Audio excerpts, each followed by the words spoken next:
Hare Krishna. Welcome to all the devotees for today's session of Gita Amrita. सभी भक्तों का हार्दिक स्वागत, हार्दिक अभिनंदन हमारे आज के श्रीमद् भागवतम के अध्ययन के लिए। कार्यक्रम की शुरुआत भगवत नाम उच्चारण के साथ, तो मेरे साथ दोहराइए। ओम अज्ञानतिमिरान्धस्य ज्ञानाञ्जनशलाकया चक्षुरुन्मीलितं येन तस्मै श्रीगुरुवे नमः। नमो विष्णुपादाय कृष्णपृष्ठाय भूतले श्रीमते भक्तिवेदांत स्वामिन्निति नामिने। नमस्ते सारस्वते देवे गौरवाणी प्रचारिणी निर्विशेष शून्यवादी पाश्चात्य देशे तारिणी। जय श्री कृष्ण चैतन्य प्रभु नित्यानंद श्री अद्वैत गदाधर श्रीवासादि गौर भक्त वृंदा। हरे कृष्णा कृष्ण कृष्णा हरे हरे, हरे राम राम राम हरे हरे। ओम नमो भगवते वासुदेवाय। ओम नमो भगवते वासुदेवाय। ओम नमो भगवते वासुदेवाय। नारायणं नमस्कृत्य नरं चैव नरोत्तमं देवीं सरस्वतीं व्यासं ततो जयमुदीरये।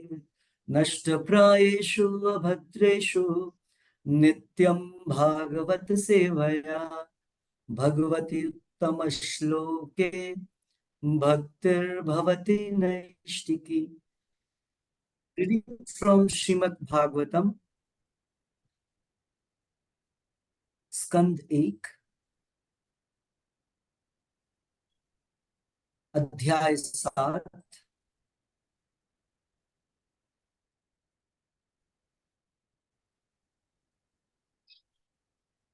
श्लोक संख्या 12।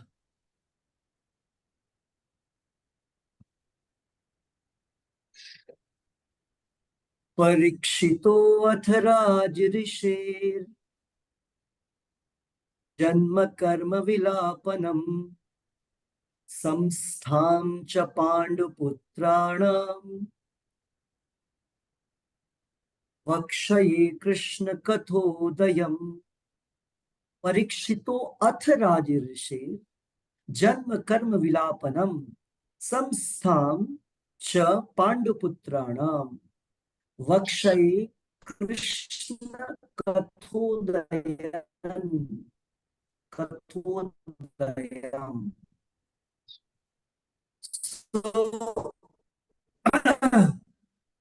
सूत गोस्वामी, इस अध्याय में हम लोग देख रहे हैं कि सूत गोस्वामी जो है परीक्षित महाराज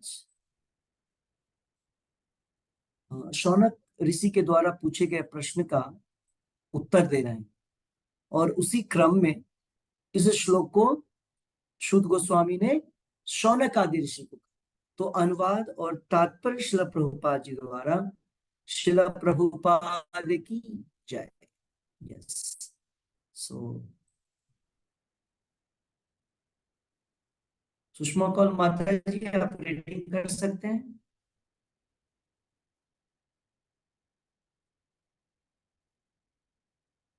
कृष्ण प्रभु जी। गोविंदा। यस, आप लोगों तक मेरी आवाज आ रही? सूत गोस्वामी ने शौनक आदि ऋषियों को संबोधित। सुनीता माता जी पढ़ सकती हैं आप? हरे कृष्ण। हाँ जी प्रभु जी। हरे कृष्णा, हरे कृष्णा। आवाज पूरी कट रही है। सूत गोस्वामी ने शौनक आदि ऋषियों को संबोधित किया। अभी ठीक है आवाज? अभी ठीक है। हाँ, आपकी आ रही है आवाज। सुन रहा हूँ, पढ़िए। अच्छा, प्रभु जी की कट रही है। अच्छा अच्छा अच्छा। हरे कृष्णा, पढ़िए पढ़िए, सुन रहा हूँ। सूत इसकी गोस्वामी आवाज। ने शौनक आदि ऋषियों को संबोधित किया।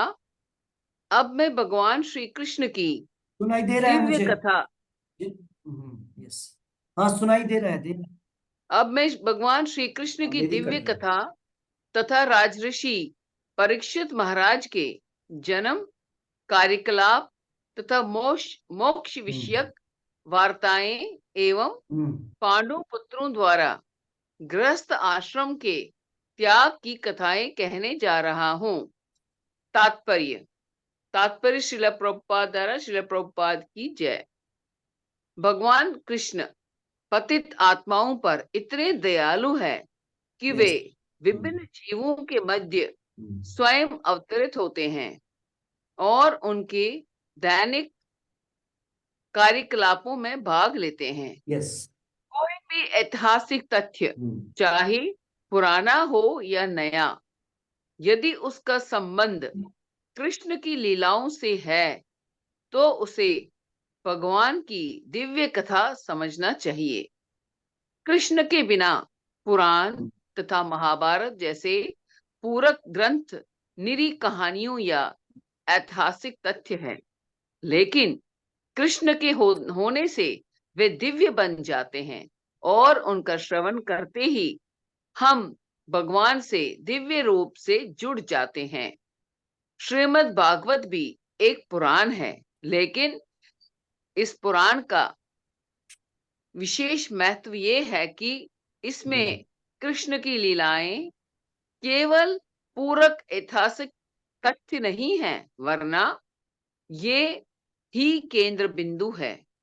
इसलिए भगवान श्री चैतन्य महाप्रभु ने श्रीमद् भागवत की संस्तुति निष्कलुष पुराण के रूप में की है। लेकिन भागवत पुराण के अल्पज्ञ भक्तों का एक ऐसा वर्ग है जो प्रारंभिक स्कंदों को पहले समझे बिना सीधे दशम स्कंद में वर्णित भगवान की लीलाओं का, प्रभु जी थोड़ा सा स्क्रॉल करना पड़ेगा,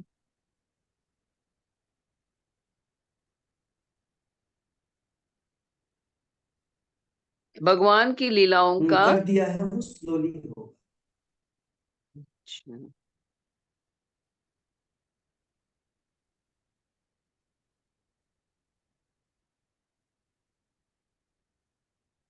आस्वादन। आ ही नहीं रहा प्रभु जी।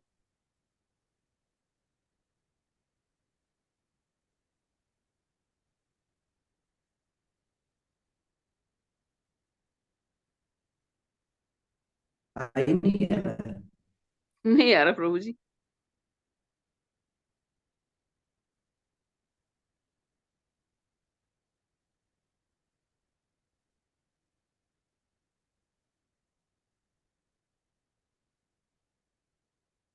कुछ आ ही नहीं रहा है क्या? हाँ जी, अभी हुआ प्रभु जी, कुछ भी नहीं। लेकिन अभी थोड़ा सा हुआ प्रभु जी। श्रीमद् भागवत भी एक पुराण है, लेकिन इस पुराण का विशेष महत्व ये है कि इसमें कृष्ण की लीलाएं, इसलिए भगवान श्री चैतन्य महाप्रभु ने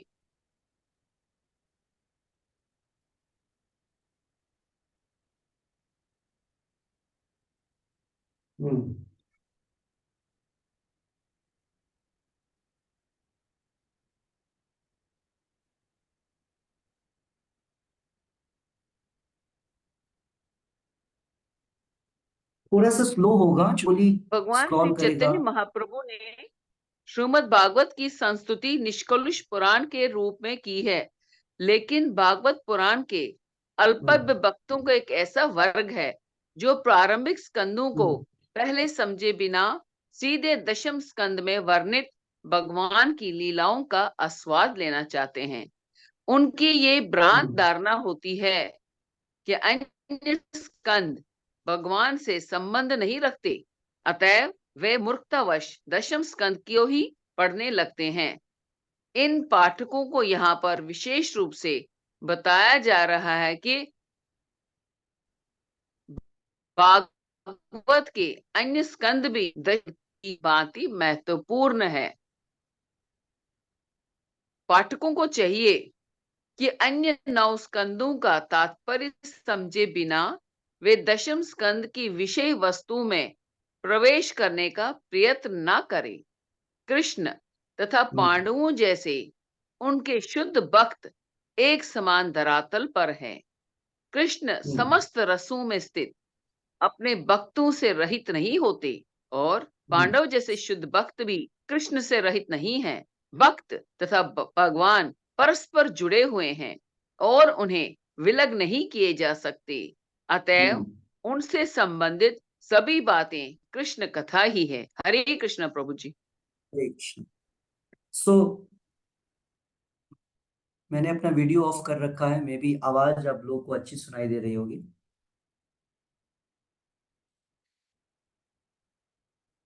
मैं वीडियो ऑन कर लेता हूँ। जब आपको आवाज नहीं सुनाई देगी तो मैं वीडियो ऑफ कर लूंगा।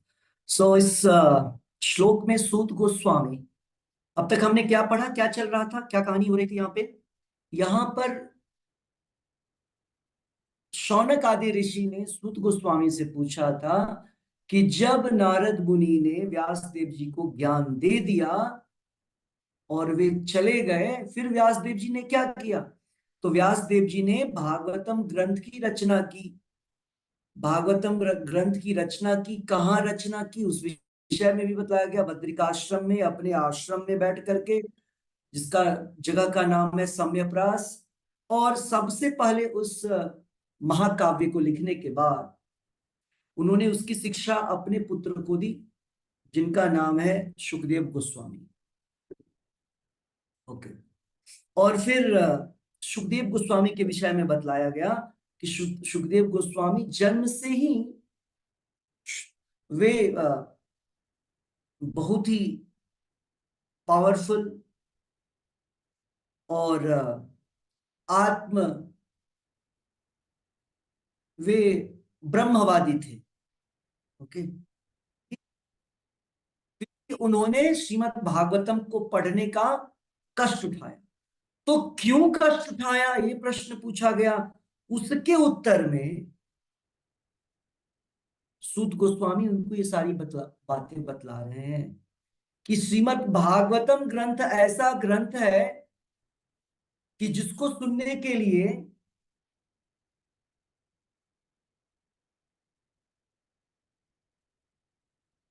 लिबरेटेड सोल्स, मतलब मुक्त आत्माएं भी जिनको सुनकर आनंद प्राप्त करती हैं, तो उन्होंने कष्ट नहीं उठाया। उन्होंने जो उसको सुनने के लिए अपने को प्रेरित किया, वह इसलिए किया क्योंकि श्रीमद् भागवतम हर एक व्यक्ति के लिए इंटरेस्टेड सब्जेक्ट मैटर है। और सबसे ज्यादा इंटरेस्टेड किसके लिए है? जो व्यक्ति जितना शुद्ध है बाई कॉन्शियसनेस, जिसकी चेतना जितनी ज्यादा शुद्ध है, उसके लिए श्रीमद् भागवतम उतना इंटरेस्टेड है टू हियर और टू डिसाइड, बोलने में, कथावाचन में या कथा श्रवण करने के लिए। ये हमने पढ़ा था पीछे के श्लोकों तक। आज के श्लोक में सूत गोस्वामी बतला रहे हैं, अब मैं आपको वही श्रीमद् भागवतम बतलाने जा रहा हूं। मतलब श्रीमद् भागवतम अभी एक्चुअली अभी नहीं शुरू होगा। इस पूरे कैंटो में, पूरे स्कंद में भागवतम शुरुआत ऑलमोस्ट नहीं होता है। लास्ट अध्याय में जाकर के थोड़ा सा शुरुआत होता है। मतलब ये अभी बिल्डअप किया जा रहा है सब्जेक्ट को बनाने से पहले। तो वो बतला रहे हैं कि मैं श्रीमद् भागवतम सुनाने जा रहा हूं, अमलम पुराणम, सबसे शुद्ध ग्रंथ, और जिसमें क्या क्या आइटम, क्या क्या टॉपिक्स आएंगे, जिसमें भगवान श्री कृष्ण की दिव्य लीलाओं का वर्णन होगा। उन लीलाओं के वर्णन करने से पूर्व मैं आपको भगवान की जन्म, उनकी कथाएं, उनके अलग अलग लीलाएं और परीक्षित महाराज के डिलीवरेंस, मतलब परीक्षित महाराज को किस प्रकार से इस संसार से भगवत धाम जाने को मिला, उसके विषय में वर्णन करूंगा। और परीक्षित महाराज कौन है? बोल रहे हैं कि राजाओं में किंग, राजाओं में ऋषि, राज ऋषि है ना, king among the rishis among the Kings. ठीक है, राजाओं में जो ऋषि के समान है, उनके विषय में बतलाऊंगा। उन्होंने से इस पूरे संसार का त्याग किया बिल्कुल यंग एज में। तो वो बोल रहे हैं इन सारी चीजों को जो है से सब कुछ अपने पुत्र को जन्मेजय को दिया और वे चले गए मेरठ, और मेरठ हस्तिनापुर गंगा नदी के किनारे, और वहां पर जाकर के वो कथा सुनते हैं 7 डेज की। तो कहने का अर्थ है ये था ट्रांसलेशन, ये अनुवाद था। प्रभुपाद जी ने तात्पर्य में बताया इतने करुणामयी है, कृपामयी है, किसके लिए? फॉलन सोल्स, बद्ध आत्माओं के लिए, पतित आत्माओं के लिए। क्या किया उन्होंने? कितने हैं वो करुणामयी कृपामयी? वे भगवान यहां पर पर्सनली आते हैं और लीला करते हैं। हम लोगों के लिए भगवान लीला करते हैं। क्यों हम लोग के लिए? लीला तो सामने कर नहीं रहे, फिर हमारे लिए कैसे? भगवान लीला करके आते हैं और जब चले जाते हैं तो उनकी लीलाओं का वर्णन सुनने को मिलता है। जब वे लीलाएं करते हैं तो उनकी लीलाओं का वर्णन ऋषि करते हैं, राज ऋषि करते हैं, देव ऋषि करते हैं, और हम बद्ध जीवों को उसको सुनने का अवसर मिलता है। और कुछ बद्ध जीव उसकी तरफ आकृष्ट होता है, इंटरेस्टेड होता है, अटैच्ड होता है, और वही रास्ता है भगवत धाम वापस जाने का। अब प्रभुपाद जी ने तात्पर्य में बतलाया कि श्रीमद् भागवतम कोई हिस्टोरिकल फैक्ट्स बतलाने की पुस्तक नहीं है। 18,000 श्लोकों में हिस्ट्री नहीं बताया जा रहा है। यही कारण है श्रीमद् भागवतम में या अन्य दूसरे पुराणों में भी ये चीज कॉमन है कि उसमें कोई भी चीज क्रोनोलॉजिकल नहीं बताया गया है। मतलब कहने का अर्थ है कि ओ यहां पर जो है अकबर का जन्म हुआ, उसके बेटे जैसे पूरी कहानी बिल्डअप होगी, नहीं। श्रीमद् भागवतम में कोई पॉइंट किसी युग का आता है, कोई पॉइंट किसी युग का आता है। कहीं कहीं पे दूसरे प्लेनेट की चर्चा होती है, कभी पृथ्वी की चर्चा होती है, कभी लोअर प्लैनेट्स की चर्चा होती है, अतल वितल सुतल, कभी ब्रह्मलोक की चर्चा, कभी स्वर्गलोक की चर्चा। तो श्रीमद् भागवतम में ऐसा नहीं क्रम के अनुसार नहीं बतलाया गया है, अब ऐसे चलेंगे अब ऐसे चलेंगे, नहीं। तो कैसे बतलाया गया है? श्रीमद् भागवतम एक कन्वर्सेशन है, करेक्ट? अभी आप क्या देख रहे हैं, किस किस के बीच हो रहा है? स्वामी और शौनक आदि ऋषि, शौनक और उनके साथ और जो 84,000 सेजेस हैं, ऋषि, शौनक ऋषि और सूत गोस्वामी, ये सब एक सभा में बैठे हैं। 1,000 साल की सभा है। वहां पर उनसे वो प्रश्न करते हैं, शौनक ऋषि जो कि अन्य ऋषियों के सभापति हैं, नॉट सभापति, अन्य ऋषियों के नेता हैं। और सभापति कौन है? सूत गोस्वामी, जो कि उनके प्रश्नों के उत्तर देंगे। तो श्रीमद् भागवतम एक कन्वर्सेशन है, वार्तालाप है। तो जब हम भी कोई वार्तालाप करते हैं, हम कुछ पूछते हैं किसी से, तो वो व्यक्ति उसको बतलाता है। उस चीज को बतलाने के दौरान कोई दूसरी स्टोरी भी हमको बताता है कि ये बात जो आप बतला रहे हैं, ये बात ऐसे पहले चर्चा हुई थी। अब उसको बतलाने के दौरान कुछ और दूसरी बात आ जाएगी, फिर और दूसरी बात आ जाएगी। समझ में आ रहा है? श्रीमद् भागवतम में ऐसे चर्चा नहीं है। कोई बोलेगा श्रीमद् भागवतम तो शुरू हुआ था, वहां बतलाया गया था कि नैमिषारण्य में शुरुआत हुआ, फिर सूत गोस्वामी ने 6 प्रश्न पूछे, सूत गोस्वामी से 6 प्रश्न पूछे शौनक आदि ऋषि, ओके, फिर उसका उन्होंने आंसर दिया। उसके बाद आगे के अध्याय में तुरंत नारद मुनि और व्यासदेव जी का चर्चा आ गया। जहां जहां पे प्रश्नों के उत्तर देने के लिए जो भी हिस्ट्री बतलानी है, जिस लोक का वर्णन करना है बतलाने के लिए, उस चीज को लिंक किया जाता। ठीक है? तो क्रोनोलॉजिकल मतलब क्रम से नहीं है कि ये कि के पिता ये उनके पुत्र, नहीं। वो टॉपिक, एक टॉपिक चलता है, वहां खत्म होता है, फिर दूसरी बात आती है, फिर उसकी शुरुआत हो जाती इसीलिए ये क्रम में नहीं है। ओके, तो यहां पर सबसे पहली बात बतलाई गई कि जितने भी पुराण हैं, इतिहास है, इतिहास मतलब महाभारत रामायण, ये दोनों को इतिहास बोलते हैं। रामायण महाभारत इतिहास है। जो पुराण है ये सारी चीजें कहानियां नहीं है, ये सारी हिस्टोरिकल फैक्ट्स है। जैसे हम बोलते हैं बाबर था, औरंगजेब था, अकबर था, पोरस था, सिकंदर था, चाणक्य थे, तो ये सारे फैक्ट हैं। ये सारी घटनाएं जिसका अभी हमने नाम लिया, ये 3000 वर्ष तक का है। सिकंदर, अलेक्जेंडर, पोरस, अशोक, ये सब 3000 ईयर्स बैक, 3000 साल की घटना है जो हमारी मॉडर्न हिस्ट्री इतनी तक चर्चा करती है। ओके, लेकिन श्रीमद् भागवतम में जो महाभारत या महाभारत जो स्वयं में ग्रंथ है वो 5000 वर्ष पुराना। 5000 वर्ष पहले पूरे भारत की जो हिस्ट्री थी उसको बोलते हैं Mahabharat, the greater India. Okay, और पुराणों में जो वर्णन है वो और भी ओल्ड वर्णन है। पुराने समय में जो जो घटनाएं घटित हुई है उसका वर्णन इन सारे ग्रंथों में मिलता है। तो ये कोई स्टोरी नहीं है, हिस्टोरिकल फैक्ट है। हिस्ट्री है, हिस्ट्री मतलब जो चीज पास्ट में घटित हुई। ओके, फिर प्रभुपाद जी बता रहे हैं कि श्रीमद् भागवतम के अध्ययन के दौरान जो प्रोफेशनल रिसाइटर्स होते हैं, प्रोफेशनल रिसाइटर्स मीन्स कथावाचक, वाचन जो करते हैं, और वो कथा बोलने वाले लोग, उनका कथा बोलने का प्रयोजन क्या है? उनके कथा बोलने का प्रयोजन यह नहीं है कि भक्त बनाना। उनके कथा बोलने का प्रयोजन होता है कि उनका एक प्रकार का वो व्यवसाय है, जीविकोपार्जन का। उसको बोलते हैं प्रोफेशनल रिसाइटर्स।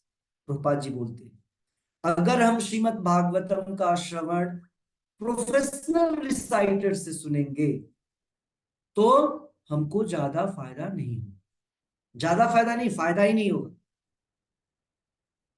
हमको श्रीमद् भागवतम का वर्णन भगवान के शुद्ध भक्त के सानिध्य में इसका श्रवण और कीर्तन कर, प्योर डिवोटीज के द्वारा इसका वर्णन सुनना है।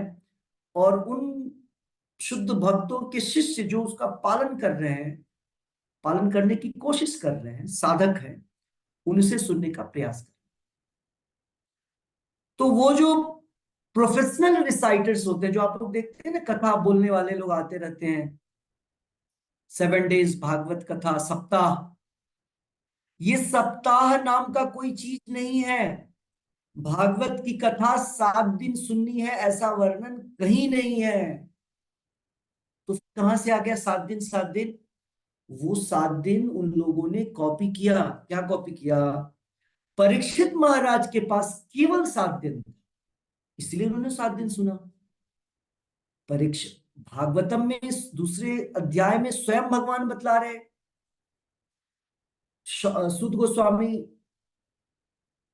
और शौनक आदि ऋषि वहां वर्णन चल रहा है वार्तालाप में, नित्यम भागवत सेवया, हर दिन जीवन के लास्ट मोमेंट तक हमको श्रवण करना है। अब बात आती है कुछ जो ऐसे व्यवसायी कथावाचक होते हैं, वे क्या करते हैं 7 दिनों में?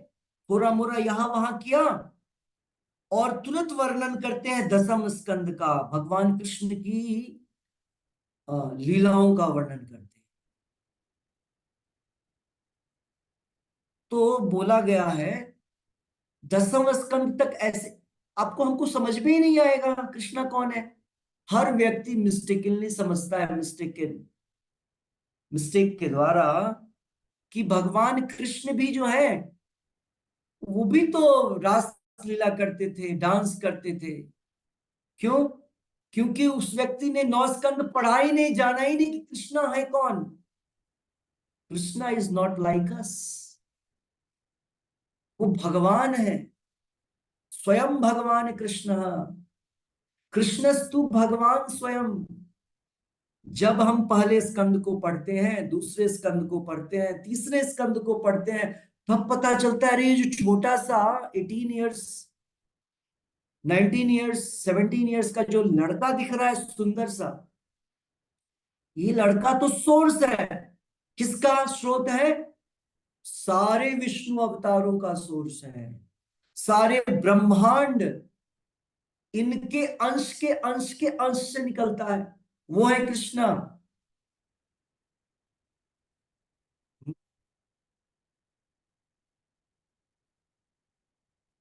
भगवान कृष्ण वो है जिनके अंश के अंश के अंश से महाविष्णु आते हैं इस संसार में, इस भौतिक लोक में आते हैं।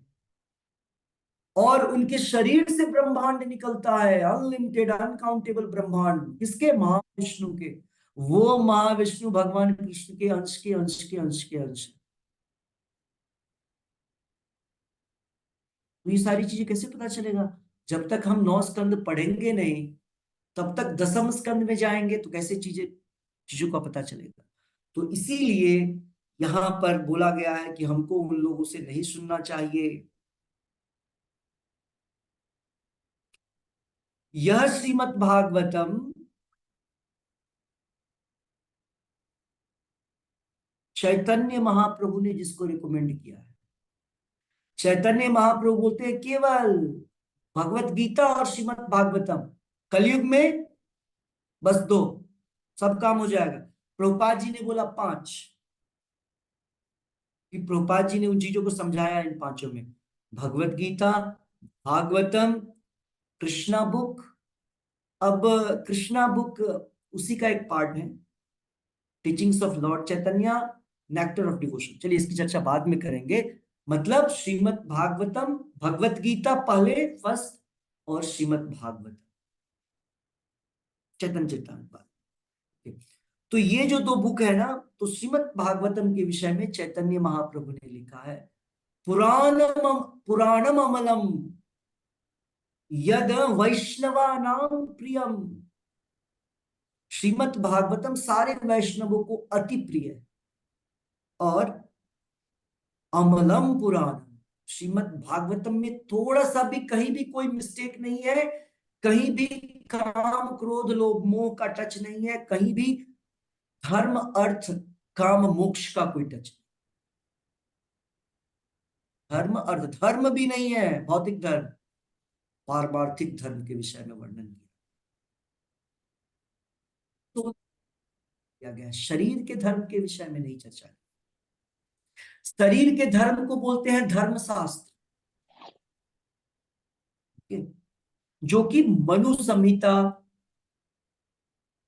इस प्रकार से गर्ग संहिता, मनु संहिता और दक्ष ने भी संहिता लिखा। अलग अलग प्रजापतियों ने धर्मशास्त्र बनाया इस संसार में रहने के लिए कैसे क्या करना है।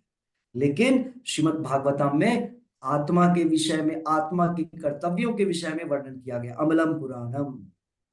सो प्रभुपाद जी यहां पर बतला रहे हैं कि हमको अगर भगवान कृष्ण को समझना है तो तुरंत से 10वें स्कंद में छलांग नहीं लगाएंगे। हर आदमी मिस्टेक में रहता है, समझता है कृष्णा और राधा या गोपियों का जो डीलिंग है ना वो हमारी तरह ही है, बस जैसे हम यहाँ देखते हैं फिल्मों में, ऐसा ही है बस। ऐसा नहीं है। वहां की हर चीज गोल्ड है और यहाँ की हर चीज क्या है? आयरन है। ये हम नहीं बोल रहे, शास्त्र में वर्णन है ये लाइन।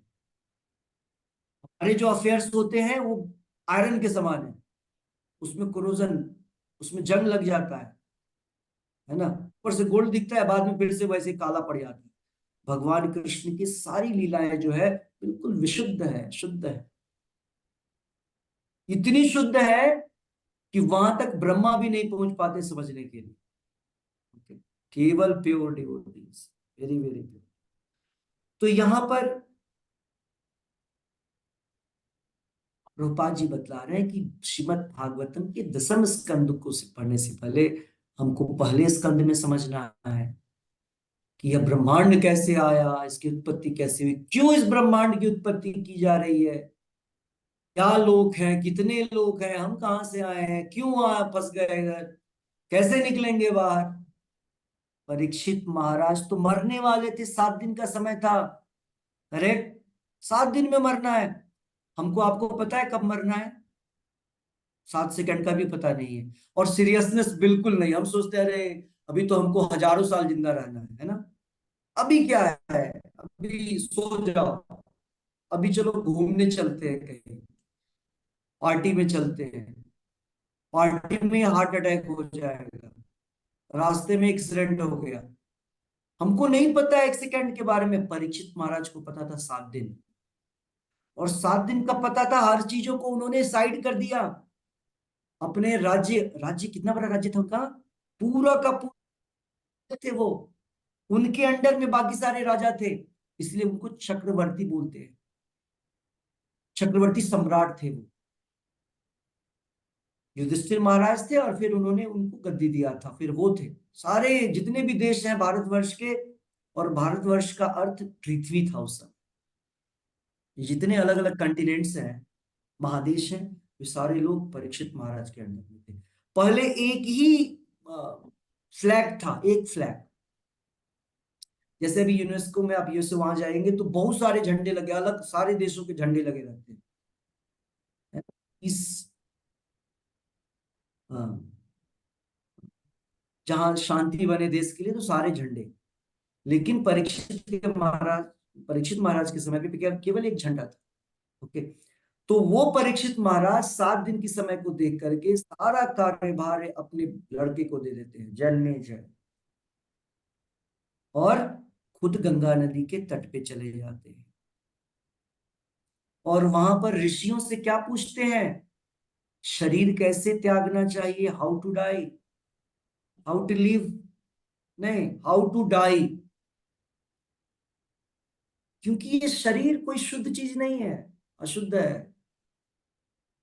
ये तो पनिशमेंट है, आपको बताया था ना, जैसे कैदी को जेल में घुसने से पहले कार्तिक के कमरे में ना एक बैग पड़ा, मैं कैदी को क्या किया जाता है, एक ड्रेस पहनाया जाता है, जेल का ड्रेस, कैदी नंबर 108 420 420, है ना।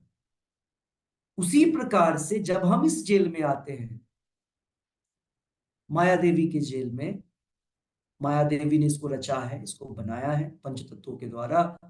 तो जब हम वहां आते हैं तो हमको ड्रेस भी वैसा ही दिया जाता है, पंचतत्व से बना हुआ है ड्रेस हमको दे दिया जाता है। तो ये तो जेल का ड्रेस है, इसको तो छोड़ना ही पड़ेगा, तभी तो खुद का ड्रेस पहनेंगे जो ओरिजिनल हमारा है, खुद का ड्रेस। ओके, तो परीक्षित महाराज ने उसके लिए गंगा नदी के किनारे आते हैं, और ब्रह्मांड के, मैं ये नहीं बोल रहा हूं कि चाइना, रसिया, इंग्लैंड, फ्रांस, यहां वहां से कोई आया है, इतना नहीं था, यहां से तो आए ही थे। उन्होंने से बुलाया था, सारे लोग आए थे उसमें मीटिंग में भाग लेने के लिए। क्यों? वो देखने जाना है कि अभिमन्यु सुतम सुतम, अभिमन्यु के जो लड़के हैं परीक्षित महाराज, वो अपना शरीर का त्याग करने जा रहे हैं। कैसे त्याग करेंगे, चलो देखने चलते हैं। सारे बड़े बड़े ऋषि आए थे उसमें, जो भी आप नाम जानते हैं सब है उसमें। नारद मुनि भी हैं और व्यास देव जी भी हैं, परशुराम जी भी हैं, सारे वशिष्ठ, गौतम, ये जितने भी हो सकते हैं नाम, सब आते हैं सभा में। और वो सबसे प्रश्न करते हैं कि क्या बताइए, मरने वाले व्यक्ति को क्या करना चाहिए। सब कंफ्यूज है, कोई बोलता है यज्ञ कर लो, कोई बोलता है दान दे दो, कोई बोलता है ये कर दो। और तभी उस सभा के बीच में 17 ईयर्स एज, 17 साल के एक यंग, और इस संसार के लोगों से बिल्कुल भिन्न, बिना वस्त्र का, फुल बॉडी नेकेड, कुछ भी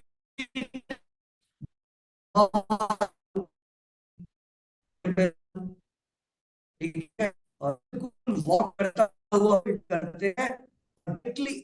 अच्छा, उनको कोई बुलाता नहीं स्टेज पे, वो डायरेक्ट स्टेज पे जाते। परीक्षित महाराज ऑब्वियसली हो जाते हैं देने के लिए।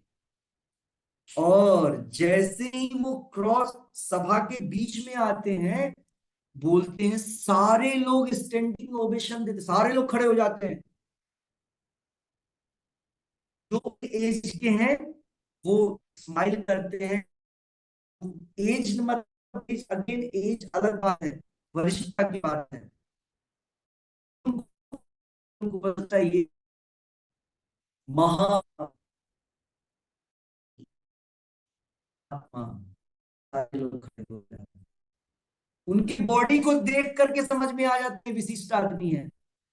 उनका कलर बिल्कुल भगवान कृष्ण की तरह है। उनकी उनकी जो हाथ की लंबाई है वो बिल्कुल बड़ी है, उनके गर्दन लंबे हैं, उनके नोज जो है बिल्कुल पॉइंटेड है, उनकी आंखें बड़े बड़े हैं, उनकी जो ललाट है वो बिल्कुल ब्रॉड है, सीना बिल्कुल, इसका वर्णन किया गया। जो सात्विक या दैवीय गुण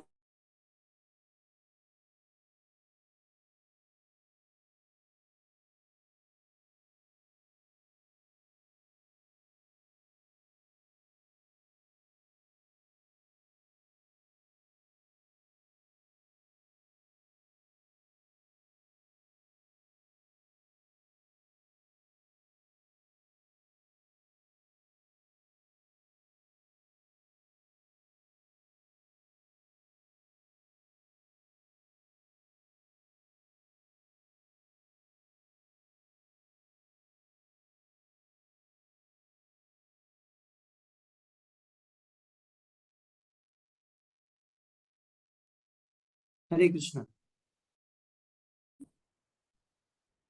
हम यहाँ पर चर्चा कर रहे थे परीक्षित महाराज को देख सभा में उपस्थित ऋषि राजर्षि सभी अपनी अपनी सीट्स पे खड़े हो जाते हैं। कुछ वरिष्ठ को छोड़कर और सभी उनका अभिवादन करते हैं। लोगों को मेरी आवाज सुनाई दे रही है? आ रही है प्रभु जी। ओके, यूट्यूब में टाइम लगेगा तो इंटरनेट कनेक्शन। ओके, सो उनको सभी बैठा और अब वे उनसे क्या कथा है ये नहीं पूछते हैं कि अब मुझे कृष्ण कथा सुना दीजिए। 17वें अध्याय में और 19 I think 17 chapter, yes last chapter, Parikshit Maharaj उनसे ही दो प्रश्न पूछते हैं कि मरने वाले व्यक्ति के लिए क्या करें, और हर एक सामान्य व्यक्ति के लिए क्या करें। तो दोनों का आंसर एक ही होता है, जो एक ही आंसर देते हैं। और उस आंसर के दौरान वो वर्णन करना शुरू करते हैं इस ब्रह्मांड का, इस संसार, महाविष्णु का, ब्रह्मा जी का, सृष्टि का, अलग अलग भक्तों का। तो यहाँ पर प्रभुपाद जी लिख रहे हैं भगवान और भगवान के भक्त। श्रीमद् भागवतम में क्या वर्णन किया गया है? श्रीमद् में भगवान का वर्णन किया गया है और भगवान के भक्तों का वर्णन किया गया। अब कोई बोले सुनना तो भगवान के विषय में, हम परीक्षित महाराज, युधिष्ठिर महाराज, है ना, बलि महाराज, प्रहलाद महाराज, ध्रुव महाराज, रंती देव, इन लोग की कथाओं को सुनकर के क्या फायदा होगा? बोलते हैं यहाँ पर पाजी,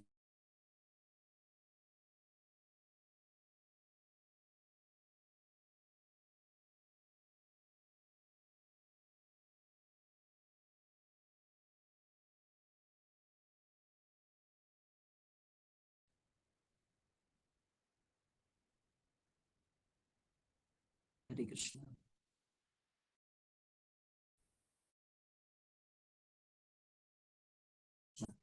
तो भगवान के और भगवान कभी भी अलग नहीं होते। प्रभुपाद जी लिख रहे हैं कि भगवान और उनके भक्त एक ही धरातल पे, एक ही प्लेन में होते हैं। वो दोनों लिंक्ड अप होते हैं, एक दूसरे से लिंक्ड होते हैं। भगवान का वर्णन अकेला नहीं किया जा सकता है। भगवान मतलब भक्त है, और भगवान है भक्त है, और उस दोनों को जोड़ने की जो है उसको भक्ति बोला जाता है। भक्त, भगवान और भक्ति। तो भगवान की कथाओं में तो वही है, का वर्णन भी श्रीमद् भागवतम में किया गया है। प्रभुपाद जी लिखे, दोनों को, भगवान को और भगवान के भक्तों को कभी सेपरेट नहीं किया जा सकता है, अलग नहीं किया जा सकता है। इसीलिए भगवान की कथा और भगवान के भक्तों की कथा दो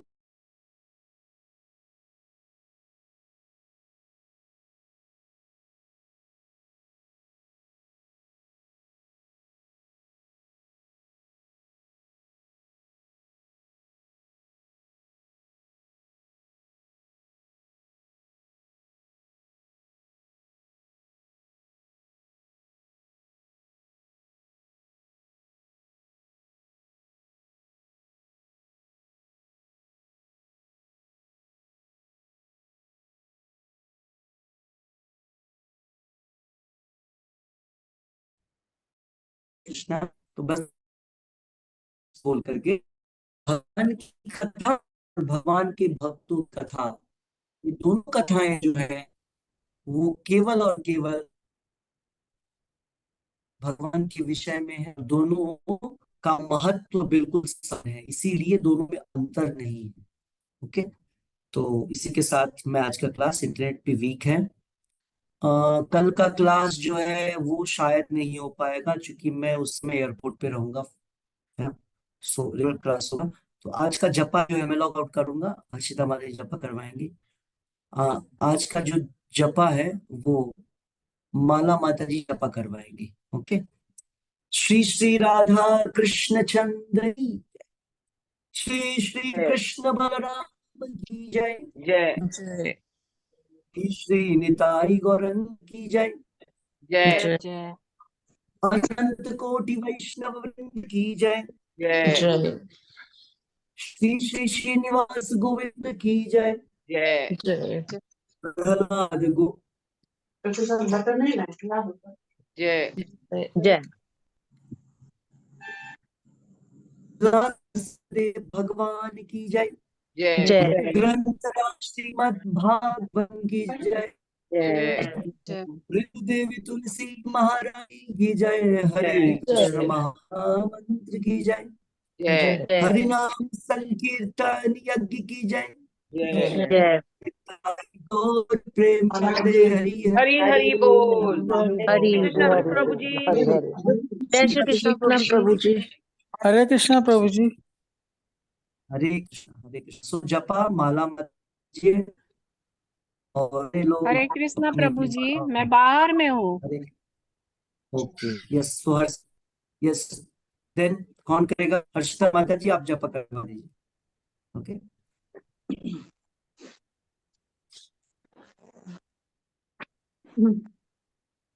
नमः ओम विष्णु पादाय कृष्ण पृष्ठाय भूतले श्रीमते भक्ति वेदांत स्वामी निति नामिने नमस्ते सरस्वती देवे गौरवाणी प्रचारिणे निर्विशेषा शून्यवादी पाश्चात्य देश तारिणे जय श्री कृष्ण चैतन्य प्रभु नित्यानंदा श्री अद्वैत गदाधरा श्रीवासादि गौर भक्त वृंदा हरे कृष्ण कृष्ण कृष्ण हरे हरे हरे राम राम राम हरे हरे हरे कृष्ण कृष्ण कृष्ण हरे हरे हरे राम राम राम हरे हरे हरे कृष्ण हरे राम राम हरे हरे